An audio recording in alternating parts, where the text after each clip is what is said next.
पिछले वीडियो में हम लोगों ने पढ़ा था 1937 का प्रांतीय चुनाव। उसमें ना कुछ चीजें बताना छूट गया था। मैंने बताया था भारत सरकार अधिनियम 1935 के तहत भारत में प्रांतों में विधानसभा की स्थापना हुई, साथ ही साथ कुछ प्रांतों में विधान परिषदों की भी स्थापना हुई थी। तो पिछले वाले वीडियो में क्या हुआ कि मैंने जो प्रांतीय विधानसभाओं का जो चुनाव है, जो 11 प्रांतों में विधानसभा स्थापित हुए थे, तो उनके चुनावों के बारे में तो आप लोगों को डिटेल से बताया, लेकिन जो विधान परिषद थे उनके बारे में नहीं बताया। तो उसको हम लोग इस वाले वीडियो में जानेंगे। तो देखिएगा 1935, जिसने भी पिछला वाला वीडियो नहीं देखा है ना, उसको टॉपिक समझ में नहीं आएगा। सबसे पहले तो आप लोग पिछला वीडियो देखिए, तभी ये वीडियो आपको समझ में आएगा। तो 1935 के भारत सरकार अधिनियम के तहत प्रांतों में स्वायत्तता लागू की गई, जिसके तहत भारत के 11 प्रांतों में क्या क्या स्थापित किया गया भाई? विधानसभा। टोटल 11 प्रांत थे ना उस समय, 11 प्रांत। पिछले वीडियो में बताया था मैंने 11 प्रांतों के बारे में डिटेल में। तो 11 प्रांतों में विधानसभा स्थापित किया गया। वहीं कुछ प्रांतों में जिनकी संख्या थी 5 प्रांतों में विधानसभा के साथ साथ विधान परिषद भी गठित किया गया। विधान परिषद, देखो अभी अगर हम वर्तमान परिस्थिति की बात करें तो हमारे भारत में जो केंद्रीय व्यवस्थापिका है वो द्विसदनात्मक है। 2 सदन है ना, राज्यसभा जो कि उच्च सदन है, लोकसभा जो कि निम्न सदन है। केंद्र में कैसी व्यवस्था है? द्विसदनात्मक व्यवस्थापिका है केंद्र में। और हमारे भारत के राज्यों में अधिकतर राज्यों में क्या है? विधानसभा, मतलब कि एक ही व्यवस्थापिका सभा है, विधानसभा। लेकिन भारत के कुछ राज्य ऐसे हैं जहां पर विधानसभा के साथ साथ विधान परिषद भी गठित किया गया है। आप लोग मुझे नीचे कमेंट बॉक्स में बताइएगा कि वर्तमान समय में भारत के ऐसे कौन कौन से राज्य हैं जहां पर विधान परिषद भी गठित किया गया है। विधानसभा के साथ साथ विधान परिषद, मतलब कि उन राज्यों में द्विसदनात्मक व्यवस्थापिका है प्रांतों में। तो वैसे ही जो है 1935 के भारत सरकार अधिनियम के तहत जो 11 प्रांत थे भारत में, उनमें विधानसभा गठित किया गया और 5 प्रांतों में विधान परिषद भी गठित किया गया। तो ये 5 प्रांत कौन कौन से थे? सबसे पहले हम लोग इनके नाम जान लेते हैं। तो देखिएगा, सबसे पहला था मद्रास। आप किसी को भी पहला डाल सकते हो, ऐसा जरूरी नहीं है कि सबसे पहले मद्रास ही हो। उसके बाद दूसरे नंबर में था बंबई। उसके बाद था बिहार। चौथा संयुक्त प्रांत।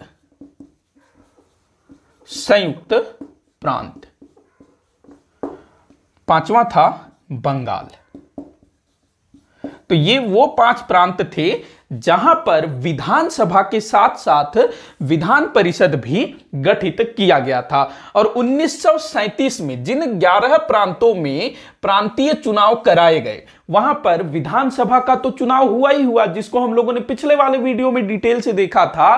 साथ ही साथ इन 5 प्रांतों में विधान परिषद के भी चुनाव संपन्न कराए गए थे। तो ये चीज आप लोग ध्यान में रखिएगा। मतलब कि उस समय देखो 1935 के भारत सरकार अधिनियम में मैंने बताया था कि केंद्र में द्विसदनात्मक व्यवस्थापिका स्थापित की गई केंद्र में, और प्रांतों में जो है अधिकतर प्रांतों में विधानसभा और कुछ प्रांतों में विधान परिषद। तो 11 प्रांतों के नाम मैंने पिछले वाले वीडियो में अच्छे से आप लोगों को बताया हुआ है, और उन्हीं 11 प्रांतों में से 5 प्रांतों में विधानसभा के साथ साथ विधान परिषद की भी स्थापना की गई। तो ये प्रांत आप लोगों को याद रखना बहुत बहुत इंपॉर्टेंट है, क्योंकि अक्सर पूछा जाता है कि 1937 में किन प्रांतों में विधान परिषद के चुनाव हुए, या फिर 1935 के भारत सरकार अधिनियम के तहत किन प्रांतों में विधान परिषद के गठन का प्रावधान किया गया था। तो ये आपको बिल्कुल ध्यान में रखना है। 5 ही प्रांत हैं भाई, मद्रास है, बंबई है, बिहार है, संयुक्त प्रांत है, बंगाल है। तो इन प्रांतों में विधानसभा भी था, साथ ही साथ विधान परिषद भी था, अभी जैसे हमारे भारत में है।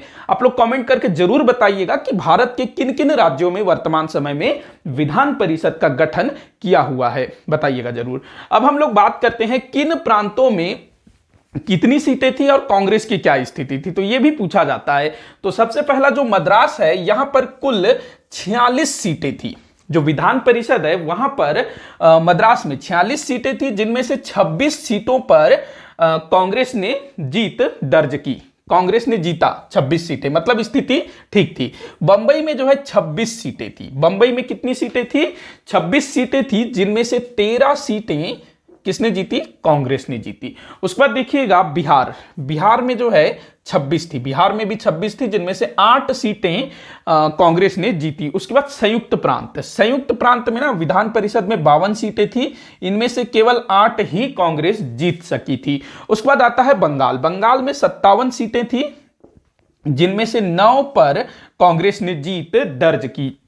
तो ये जो संख्या है, कुछ स्थानों पर आपको कम लग रहा होगा, जैसे कि बंगाल में, संयुक्त प्रांत में, यहां तो फिर भी ठीक है, और मद्रास और बंबई में स्थिति ठीक ठाक थी। लेकिन फिर भी ओवरऑल प्रांतीय विधान परिषद चुनावों में कांग्रेस की स्थिति अन्य दलों की तुलना में ठीक ठाक थी। तो ध्यान रखेंगे, जो विधानसभा के चुनाव थे उनमें भी कांग्रेस ने जो है 5 प्रांतों में पूर्ण बहुमत प्राप्त किया था। नीचे कमेंट बॉक्स में बताइएगा कि कांग्रेस ने किन 5 प्रांतों में पूर्ण बहुमत प्राप्त किया। पिछले वाले वीडियो में हम लोगों ने पढ़ा था। उसके अलावा कांग्रेस जो है 3 दूसरे प्रांतों में बहुत सबसे बड़ी राजनीतिक पार्टी के रूप में उभरी और वहां पर मिलीजुली सरकार बनाती है। तो कांग्रेस की स्थिति जो है ठीक ठाक थी 1937 के चुनाव में। तो ये चुनाव परिणाम था किसका? विधान परिषद का। तो ये चीज आप लोग ध्यान रखेंगे, इसका स्क्रीनशॉट ले लीजिएगा। मैं आपको कुछ और चीजें बताऊंगा जो पिछले वीडियो में बताना रह गया था। तो देखिएगा,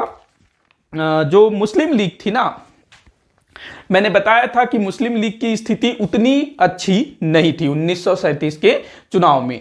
तो एक ऐसा प्रांत है जहां पर मुस्लिम लीग को एक भी सीट नहीं मिला, और वो जो प्रांत था ना, वो मुस्लिम बाहुल्य प्रांत था। मतलब कि जो वहां जो मुसलमान थे वो बहुसंख्यक थे, लेकिन इसके बावजूद भी मुस्लिम लीग को एक भी सीट प्राप्त नहीं हो सका। वो प्रांत था पश्चिम उत्तर सीमा प्रांत। पश्चिम उत्तर सीमा प्रांत, खान अब्दुल गफ्फार खां वाला पश्चिम उत्तर सीमा प्रांत, जो कि वर्तमान समय में पाकिस्तान के अंतर्गत आता है। जो अफगानिस्तान की सीमाओं से लगा हुआ प्रांत है ना पाकिस्तान का, उत्तर पश्चिम सीमा प्रांत, तो वहां पर जो कि मुस्लिम बाहुल्य प्रांत था, इसके बावजूद भी मुस्लिम लीग को एक भी सीट प्राप्त नहीं हुई थी। तो इस चीज को ध्यान रखेंगे, पूछा जा सकता है कभी भी। उसके बाद देखिएगा पंजाब। पंजाब जो कि फिर से एक मुस्लिम बाहुल्य क्षेत्र था। पंजाब का जो पश्चिम वाला जो भाग है, जो आज पाकिस्तान के अंतर्गत आता है, वो विशेष करके उसमें मुस्लिम बहुसंख्यक थे। तो वहां पर जो है मुसलमानों को सांप्रदायिक निर्वाचन प्रणाली के आधार पर 84 सीटें आरक्षित की गई थी। वहां पर मुसलमानों के लिए 84 सीटें सांप्रदायिक निर्वाचन प्रणाली के तहत सुरक्षित थी पंजाब में। लेकिन इन 84 सीटों में से मात्र 2 सीटें ही मुस्लिम लीग जीत सकी। तो यहां भी जो है मुस्लिम लीग का हालत सही नहीं था। मैंने बताया था कि भाई पंजाब में कांग्रेस को भी उतना अच्छा रिस्पांस नहीं मिला था। वहां पर किसको अच्छा खासा रिस्पांस मिला? यूनियनिस्ट पार्टी को। यूनियनिस्ट पार्टी, उसने वहां सरकार बनाई थी, और मुस्लिम लीग भी जो है उसके साथ शामिल हो जाती है बाद में। इसके बाद देखिएगा सिंध। सिंध ये भी जो है एक मुस्लिम बहुसंख्यक वाला प्रांत था। यहां पर 33 सीटें मुसलमानों के लिए पृथक निर्वाचन प्रणाली के तहत सुरक्षित थी। तो इन 33 सीटों में से मात्र 3 सीटें ही मुस्लिम लीग जीत पाती है। तो ये कुछ फैक्ट आप लोग याद रखिएगा, कभी आपसे पूछा जा सकता है किसी भी एग्जाम में। इसके बाद देखिएगा, जो बाबा साहेब अंबेडकर, उन्होंने एक राजनीतिक दल बनाया था जिसका नाम मैंने शायद पिछले वाले वीडियो में राष्ट्रीय श्रमिक दल बताया था। उसको ना इंडिपेंडेंस वर्कर्स पार्टी या फिर इंडिपेंडेंस लेबर पार्टी ये बोला जाता है। तो इसने जो है बंबई में चुनाव लड़ा और वहां पर 15 में से 13 सीटें जीती, जो अंबेडकर की जो पार्टी थी। अब देखिएगा, जो अंबेडकर साहब थे ना, भीमराव अंबेडकर, ये क्या चाहते थे? मुसलमानों के लिए पृथक प्रतिनिधित्व आधार पर, मतलब जैसे सांप्रदायिक आधार पर मुसलमानों के लिए प्रतिनिधित्व चाहते थे, जैसे कि मुसलमानों को मिला था, बिल्कुल वैसा ही। लेकिन पूना समझौता होता है जिसके तहत बाबा साहेब अंबेडकर जो हैं सांप्रदायिक निर्वाचन प्रणाली को त्याग देते हैं और जनसंख्या के आधार पर दलितों के आरक्षण की बात को मान लेते हैं। तो बंबई प्रांत में जनसंख्या के आधार पर दलितों के लिए 15 सीटें सुरक्षित थी बंबई में, ये जनसंख्या के आधार पर। और जो मुसलमानों को जो आरक्षण मिला हुआ था वो संप्रदाय के आधार पर मिला हुआ था। मैंने इस पर ना वीडियो बनाया हुआ है, जो 1909 का अधिनियम हो गया, 1919 का अधिनियम, उसमें मैंने अच्छे से समझाया हुआ है, आप लोग देखिएगा।